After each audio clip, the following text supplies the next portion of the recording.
అధ్యాయము. యేసు ఈ మాటలు చెప్పి చాలించిన తరువాత గలిలయ నుండి యొర్దాను అద్దరినున్న యూదయ ప్రాంతములకు వచ్చెను. బహు జనసమూహములు ఆయనను వెంబడింపగా ఆయన వారిని అక్కడ స్వస్థపరచెను.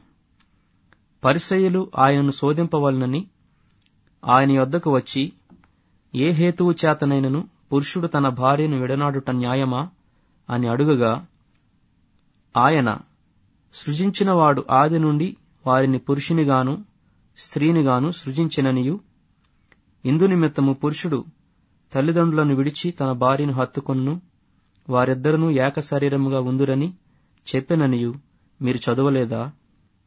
కాబట్టి వారికను ఇద్దరు కాక ఏక శరీరముగా ఉన్నారు గనుక దేవుడు జతపరిచిన వారిని మనుష్యుడు వేరుపరచకూడదని చెప్పెను.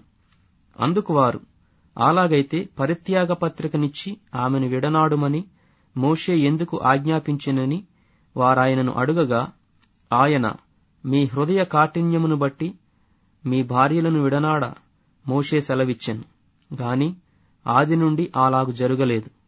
మరియు వ్యభిచారము నిమిత్తమే తప్ప తన భార్యను విడనాడి మరియొకతను పెండ్లి చేసుకునివాడు వ్యభిచారము చేయుచున్నాడనియు, విడనాడబడిన దానిని పెండ్లి చేసుకునివాడు వ్యభిచారము చేయుచున్నాడనియు మీతో చెప్పుచున్నానని వారితో అనెను.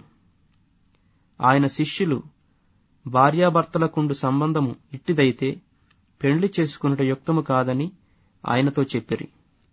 అందుకాయన, అనుగ్రహము నొందినవారు తప్ప మరి ఎవరునూ ఈ మాటను అంగీకరింపనేరరు. తల్లి గర్భము నుండి నపుంసకులుగా పుట్టినవారు గలరు. మనుష్యుల వలన నపుంసకులుగా చేయబడిన నపుంసకులను గలరు. పరలోక రాజ్యము నిమిత్తము తమ్మును తామే నపుంసకులనుగా చేసుకునే నపుంసకులను గలరు. ఈ మాటను అంగీకరింపగలవాడు అంగీకరించునుగాక అని వారితో చెప్పెను. అప్పుడు ఆయన వారి మీద చేతులుంచి ప్రార్థన చేయవలనని కొందరు చిన్నపిల్లలను ఆయన యొద్దకు తీసుకుని వచ్చిరి.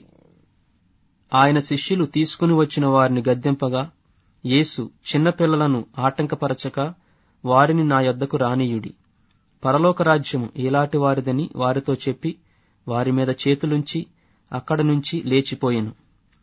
ఇదిగో ఒకడు ఆయన యొద్దకు వచ్చి, బోధకుడా, నిత్యజీవము పొందుటకు నేను ఏ మంచి కార్యము చేయవలనని ఆయనను అడిగెను.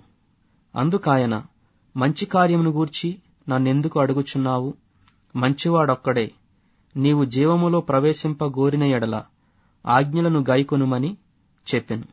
అతడు ఏ ఆజ్ఞలని ఆయనను అడుగగా, యేసు, నరహత్య చేయవద్దు, వ్యభిచరింపవద్దు, దొంగిలవద్దు, అబద్ధ సాక్ష్యము పలుకవద్దు, తల్లిదండ్రులను సన్మానింపుము, నిన్ను వలె నీ పొరుగువానిని ప్రేమింపవలెను అనునవి అని చెప్పెను.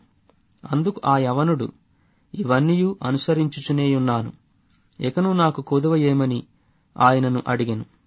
అందుకు యేసు, నీవు పరిపూర్ణుడవగుటకు కోరిన ఎడల పోయి నీ ఆస్తిని అమ్మి బీదలకిమ్ము, అప్పుడు పరలోకముందు నీకు ధనము కలుగును. నీవు వచ్చి నన్ను వెంబడించుమని అతనితో చెప్పెను. అయితే ఆ యవనుడు మిగుల ఆస్తి గలవాడు గనుక ఆ మాట విని వ్యసనపడుచు వెళ్లిపోయెను. యేసు తన శిష్యులను చూచి, ధనవంతుడు పరలోక రాజ్యంలో ప్రవేశించుట దుర్లభమని మీతో నిశ్చయముగా చెప్పుచున్నాను. ఇదిగాక ధనవంతుడు పరలోక రాజ్యములో ప్రవేశించుట కంటే సూది బెజ్జములో ఒంటె దూరుట సులభమని మీతో చెప్పుచున్నానెను. శిష్యులు ఈ మాట విని మిక్కిలి ఆశ్చర్యపడి, అలాగైతే ఎవడు రక్షణ పొందగలడని అడుగగా, యేసు వారిని చూచి, ఇది మనుషులకు అసాధ్యమే గాని దేవునికి సమస్తమును సాధ్యమని చెప్పెను.